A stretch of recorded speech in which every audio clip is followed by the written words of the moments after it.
আর 70-এর বেশি হায়াত পাবে ওয়া আকাল্লুহুম মাইয়াজুজু যালিক, 70-এর বেশি পাবে হাতে গোনা, গুনে বের করে ফেলা যায় 1 জন 2 জন 3 জন, বাকি সব 60-এর আগে নাই ঠুস। চিল্লা এখন ঠিক কিনা? বাংলাদেশের গড় হায়াত কত মানুষের? 60। বিশ্বনবীর কথার সাথে মিলে গেছে, চিল্লায় পড়েন সুবহানাল্লাহ।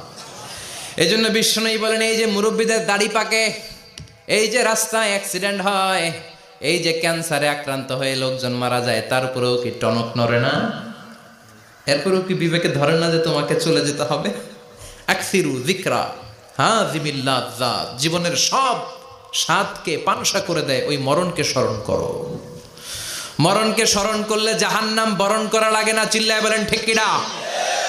আবার আল্লাহ বললেন, গোলাম, স্পেশাল একজন ফেরেশতা আমি মরণের জন্য সিলেক্ট করলাম, নাম মালাকুল মাউত। তাকে আমরা